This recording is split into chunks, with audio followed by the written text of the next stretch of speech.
I'm Bugsy and I'm an addict. I'm going to be reading just for today, April 16, 2024, Acting as If, page 110, basic text, page 58. Today, we seek solutions, not problems.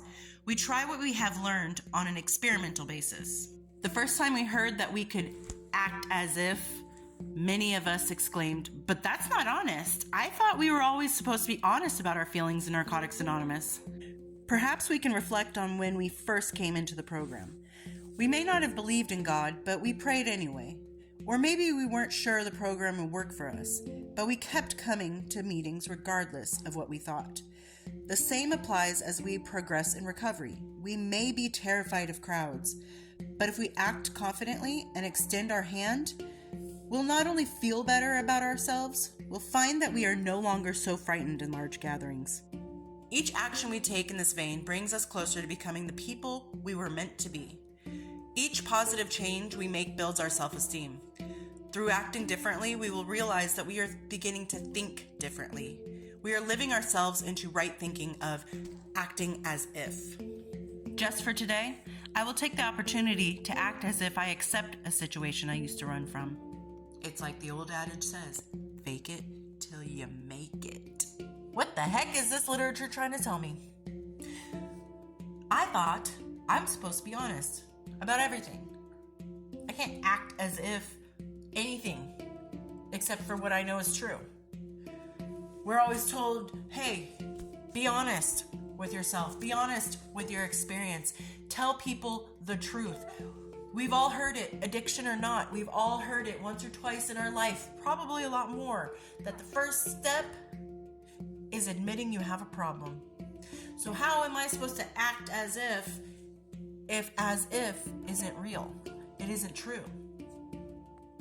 This literature isn't telling us to lie. This literature isn't telling us to be somebody that we aren't. It's telling us to be confident in what we do. And if we're not naturally confident, then we need to fake it. We need to act as if we are. There are plenty of things in life that can make you anxiety ridden. There are plenty of things that make you feel uncomfortable. For instance, I never left my house for 4 years of my 7-year, 2-month, and 12-day addiction. I didn't leave my house. Maybe 20 times at the most. 2 of those times to go give birth, or a couple times walking my daughter to school, or a couple times walking my daughters to the 99-cent store to get a toy or something. But I still have problems ordering from a drive-thru. So I do everything I can to avoid that by using an app, having my passenger order, things like that. I'll still even tell people, I'm like, I want this if we go to a restaurant, so I don't have to interact as much. And the thing is, before my addiction, I was very, very, very personable. I was very interested in talking to new people. Like, I wasn't scared to talk to people, but then during my addiction, I was hiding because obviously I'm an addict. They're gonna know, they're gonna see me, they're gonna be like, what are you doing?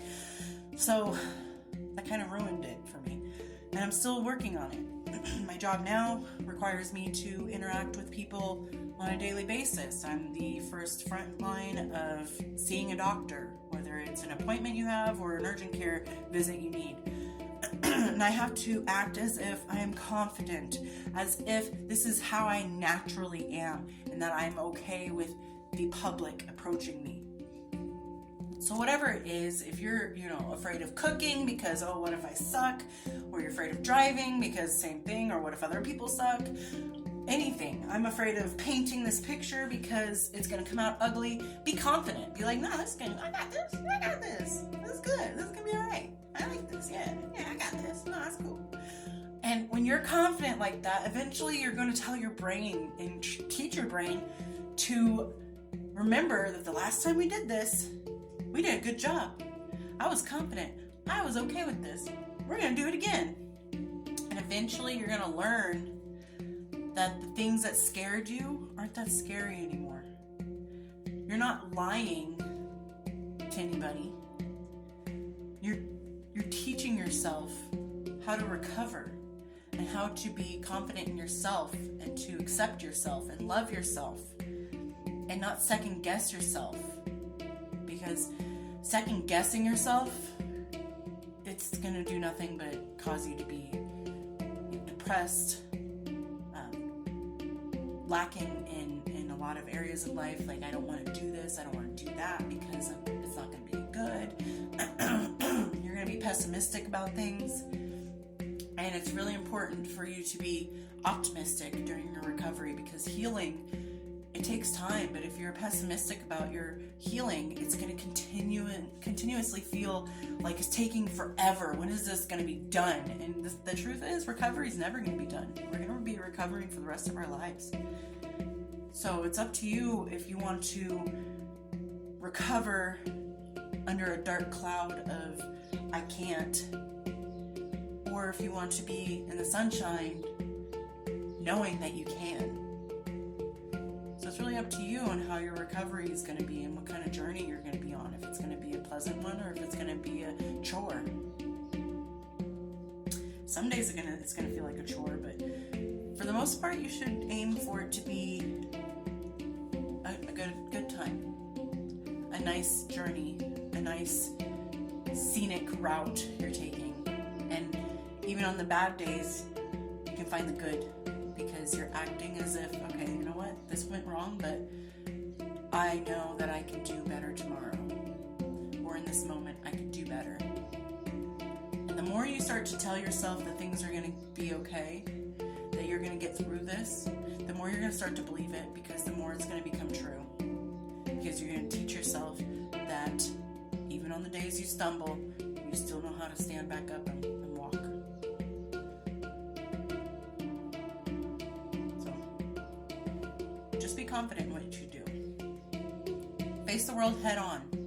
And if you need help, ask somebody.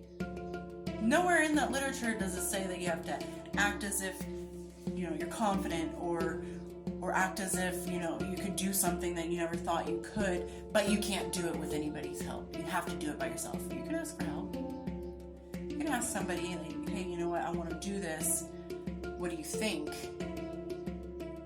And more times than not, if the person you're asking is a real friend, they'll be like, all right, yeah, that's a good idea. That's cool.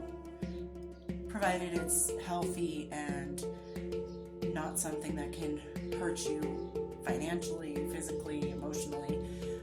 But they'll probably be like, yeah, you know what, you should get back into painting. You know what, yeah, you should learn how to cook. Yeah, you know what, baking's awesome. You know what, driving isn't that bad.